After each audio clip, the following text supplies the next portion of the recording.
All right, well, it's time to do some composting, and I haven't touched my compost in about a good year. I think if you go back to the building of the cold frame, that was the last time I touched my compost, and so I'm getting into this bin on the right here. The bin on the left I'm adding to, and you might notice I have a dog kennel around it. Normally dog kennels are to keep dogs in. This one's to keep the dogs out because we put food scraps in there, and I don't want the raccoons or the dogs or whatever else in there. And so anyway, it's kind of not protecting from getting out, but protecting from things getting in. And I started composting mid 80s. I was hired to sift some folks' compost, and they had a system, and I've kind of carried that on.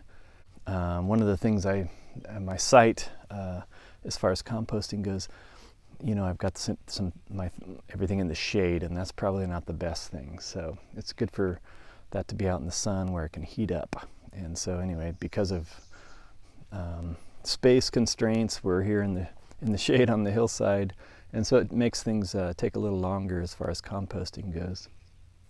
Things that I put in my compost, so I put darn near everything, including things from the kitchen, but I don't put any kind of protein or cheese or fats. Pretty much try to keep things green. And what else will we find in there? We'll find some crab parts. We might find some oyster shells. We'll find a lot of twigs that didn't break down, and I'll just generally move them over and keep adding, because I believe there's some organisms within those things that are breaking down that are good to go into the next cycle. And so the other thing that we'll find is I do put a lot of potting soil as we take soil out from our planter beds. I generally will put that back into the compost, and so our compost it's got a lot of dirt in it, a lot of that, but it's also got a lot of good organisms that are breaking down, a lot of worms too. So it's pretty cool. So I'll show you my method. Seems to work. It's a bit slow, but it's very effective. Plants love it. And again, it's not just a compost, but you could probably plant in it because there's a lot of dirt in there too, which is more of a material that doesn't necessarily break down, whereas compost generally will break down, and so dirt generally doesn't, and so it's a little better for growing in. So it's a good combination. Okay, well, I did get a start, and so this is some of the compost I've already sifted, and I like to put it on a tarp, and that way I can kind of pile it up, but also I can kind of cover it up in case it does tend to kind of get wet or rain. I'd like to keep it dry from here out, but this is the end product ready to go, and looking forward to using that.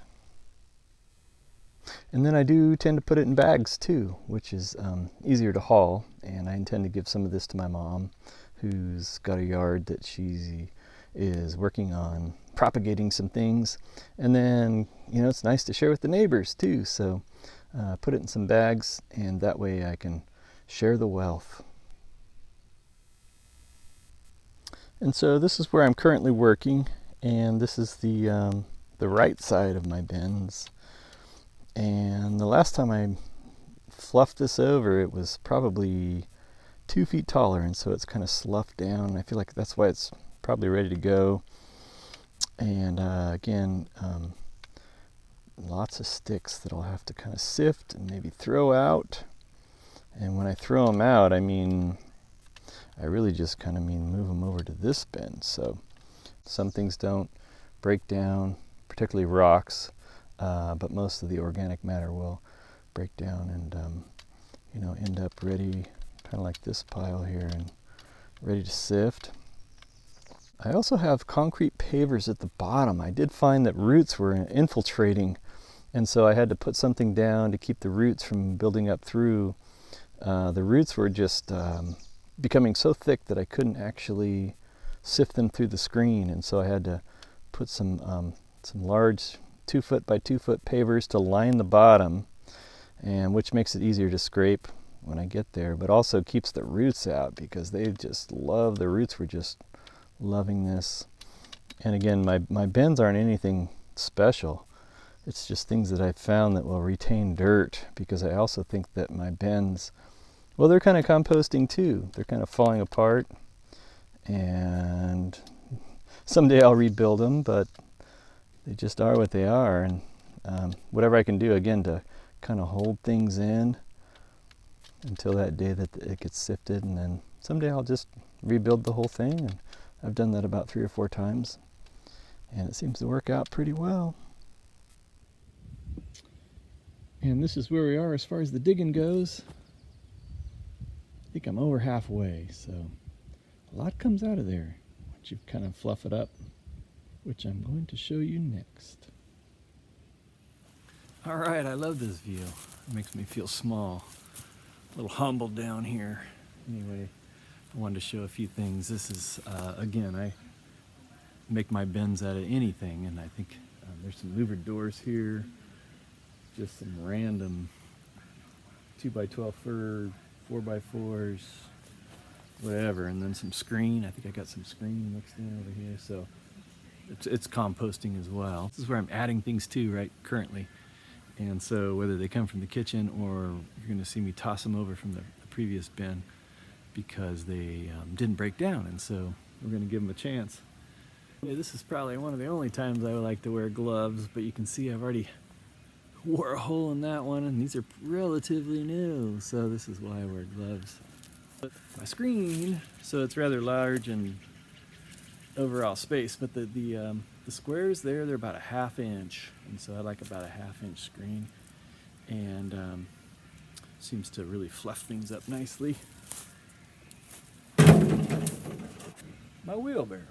So I know there's probably, you could build something a lot more extravagant, but just for the amount of time, twice a year maybe, or once a year sometimes, I use this, and so I don't think I'm going to build anything.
Ooh, look at that.